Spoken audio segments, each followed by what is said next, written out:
Hello sir friends, सेठी coaching point में आपका स्वागत है। आज हम द्विघात समीकरण का पार्ट सेकंड करेंगे। जैसा कि आपको मालूम है, हमने कुछ दिन पहले द्विघात समीकरण का पार्ट 1 किया था, जिसमें मैंने बताया था द्विघात समीकरण वह होती है जिसमें बड़ी से बड़ी घात 2 होती है। ax² + bx + c = 0 इसका एक उदाहरण होता है, यहाँ पर a b c स्थिरांक होते हैं और x बीजीय व्यंजक होता है। इसमें देखिए, इसके दो मूल होते हैं, अर्थात दो शून्यक होते हैं, जिनको अधिकतर तौर पर हम अल्फा या बीटा लेते हैं। अल्फा और बीटा इसके मूलों को मान लिया जाता है, और अल्फा प्लस बीटा मतलब मूलों का योग जो होता है वो -b/a होता है, अर्थात गुणांक of x with minus sine upon गुणांक ऑफ जो है ना x² होता है। इसी प्रकार मूलों का गुणनफल जो होता है वो c/e होता है। इस प्रकार हम मूलों की प्रकृति पता कर सकते हैं। एक प्रकृति के लिए हम सूत्र लगाएंगे, द्विघाती सूत्र, जिसको कहते हैं b² - 4ac। तो b² - 4ac से हम इसके शून्यकों का पता लगा सकते हैं, उसकी प्रकृति का पता लगा सकते हैं।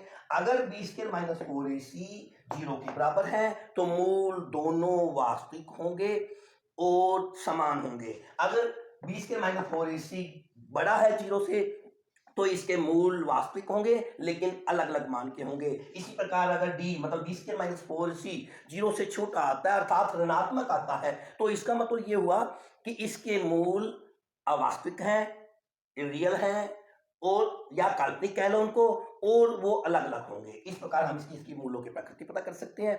इससे हम द्विघात समीकरण का हल करके उनके शून्यकों का पता लगा सकते हैं, और अगर हमें शून्यक दिए हों तो हम द्विघात समीकरण बना सकते हैं। उसका सूत्र है बच्चों x² माइनस मूलों का योग गुना में x प्लस मूलों का गुणनफल बराबर 0। इससे हम द्विघात समीकरण बना सकते हैं।